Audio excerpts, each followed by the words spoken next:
Let's see, what color am I gonna paint?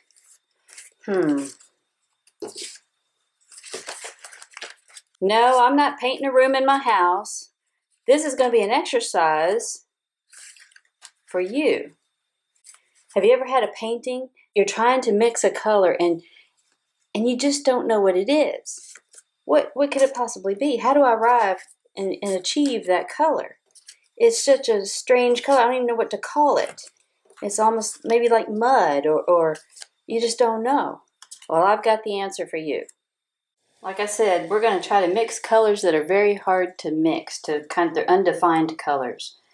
What I had my class do the other day, I cut up all these little color samples from the paint store, and I cut them into little pieces, and I had them choose 3 colors.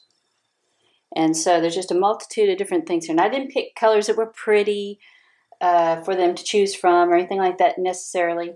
I just had a bunch of different arbitrary, strange colors so they could choose from them. So now what you do, the tape went bad on that one. Okay, this is kind of like a brownish, muted, earthy color. And, whoops.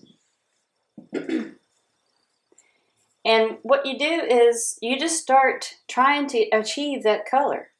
I'm going to start with a brown, my burnt sienna, and it has, this tends to be, it's either going to tend to go blue, yellow, or red, or lighter or darker.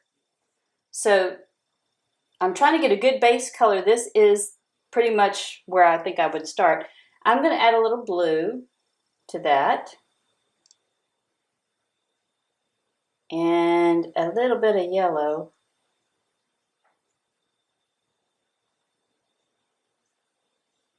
And you just keep working it back and forth. It's trial and error. It's obviously not. And a little alizarin. I'm getting there.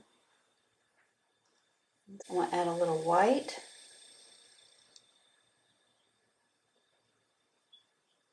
And then once you kind of get something in the ballpark of where you think might be accurate, let's see here, hang on.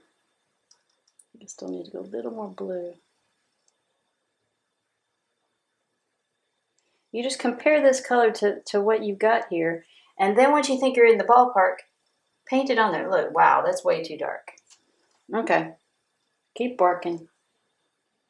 Add some, you can be in the family of that right color, but it might be too light or too dark. So that was too dark, so I'm going to try this now. It's getting there. So compare that. I think it might actually need a little red. I'm not going to oversaturate it, but I'll just try a little bit at a time. Yeah. I mean, this is how they mix it at the paint store.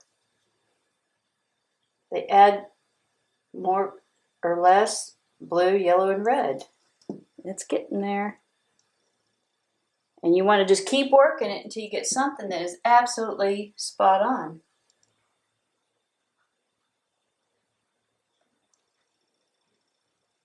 Of course, when something dries, and you can't see this up close. Okay, here's let me put it back here so it won't move around. There's my colors there. And here it is, closer up. This is my last attempt right there. It's getting there. And of course, like I said, whenever you get, this is wet. So when it dries, you know how they get the hairdryer out at the paint store to dry it to make sure it's the right color. That is probably going to be on target. It might need a little more white, but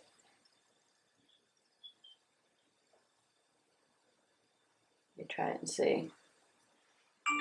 That's pretty spot on there, right there. So that's how you can, train yourself to mix colors. Let's do another one. Okay, so this one, evidently, it's a light minty green kind of color. Okay, I'm going to start with white. I'm going to add a little bit of blue and a little bit of this yellow. Like I said, you're trying to get in the ballpark of the color first. Worry about the lightness or darkness a little later.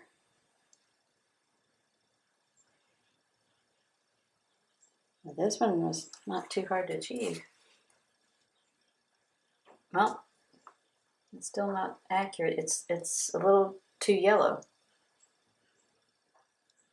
Add more white to it and a little more blue. Since it's too yellow, I'm going to add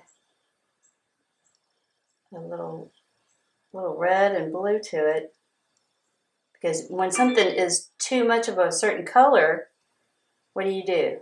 You add its opposite. I'm just trying to get a mixture here first in the right color family, and then we'll worry about how light or dark. I'll try this blue. And then add a lot of white to it.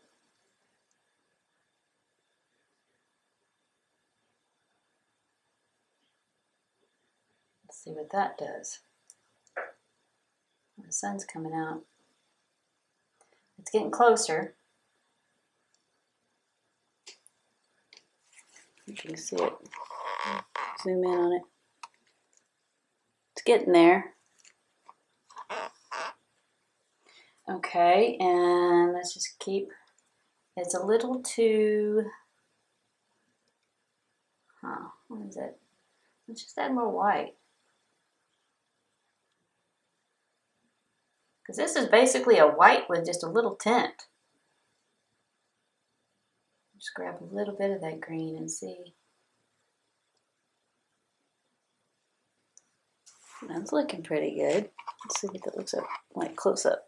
That's getting there. It's a little, to me it's a little too, I'll pick up just a tad bit of blue off to the side. I'm not going to mess up that pile there.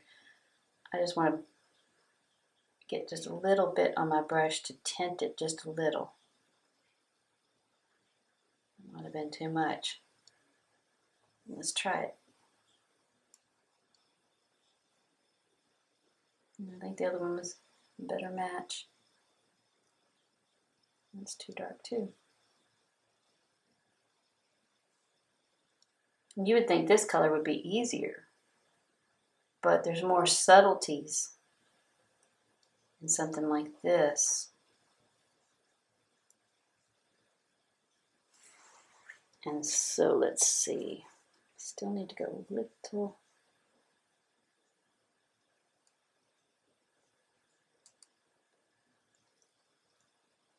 That's getting it pretty good there. Yeah, that's it there. Piece of. Okay, and so let's zoom in on that. So here's my last attempt right here. Right there. So that one matches pretty good. And so after it dries, you can see what it looks like, and then try something else. Okay, we'll do another one. A lot of people have trouble with flesh tones, so that's why I chose this one here. So this is very light, so let's start with white. It's got some, it looks like alizarin in the mixture. That's pretty close. Let's see what that, probably needs a little bit of yellow. I don't want to oversaturate, so I'll brush some of it off with my brush and then go back in. It's a little too yellow. Add a little cad red. And skin tones for Caucasians are basically a red, yellow, and a white. Of course, you got to vary that. So, okay, now that looks like it's in the right family, but it's too dark.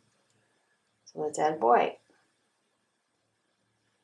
In Hispanics, you're going to have more green and yellow tones, more olive. Like I've got a lot of olive in me. And then for black skin, you're going to have a lot of blues and some reds and some yellows. It's just if you just got to look really, really close, and that almost looks spot on. I think I'm going to go a little bit more red with this mixture up in here and see if that does it. Yeah. All right, so let's get a close-up of that. Let's see here. Move it over here. So that is spot on. That's the last one that I did right here. I can't get this camera to do it. Okay, this is the last one I did right here, and that's pretty spot on in between this and this. But anyway, I hope you enjoyed that. I know you tried to probably paint your room at one point and somewhere in your house. So get out some paint samples, or just go down to Home Depot or the paint store, grab some samples, act like you're painting your house, and bring them home and test away. See, I didn't waste too much paint on this. It's just a little bit, because some people are so afraid of, oh, I don't want to waste that paint. Well, I don't know. I'd say you're wasting it. It's a good exercise and it's very valuable to do, because when you come across a painting you want to do and you get just totally stuck, I can't tell you how many times when I first started painting, you get totally stuck and just don't know how to get to a certain color.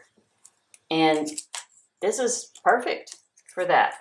You get all your trial and error goes into something like this rather than on your painting, and then you could mess up areas of your painting that you're really trying to preserve, when you're trying to mix a silly little color that you just, for some reason or another, you can't get there. But it's actually, you break it down to very simple steps. You're either going to add more blue, more red, more yellow. That's it. That's the primary colors. That's all you can do. If something ends up a little too yellow, or that you've mixed up, it's too yellow, add its complement. What is its complement? It's the other two primary colors mixed together, which is red and blue. So it's a purpley color, in that range. If it's too red, mix green and yellow together, or blue and yellow together, you get green. So you're going to add some green to that red mixture. Now, I'm not saying you get a big old scoop of it and put in it, but you just barely tip into that paint and mix up a little bit more of that color to tint it, to bend it in the color direction that you need it to go. If something's too blue, red and yellow are the other colors, the other primers, so those mix together, or orange. So you're going to add a little more orange to the blue mixture if it's too much one way or the other. Then when you get it in the right color family of whatever you're trying to mix, then decide if it needs to go lighter or darker. You could have some black out here to bend it, darker, but we didn't have any today. These were lighter colors. So you'd either add white or black to it to make it darker or lighter in value, but it basically keeps the same color. So anyway, I hope that helped, and yeah, have fun. Start mixing. Bye.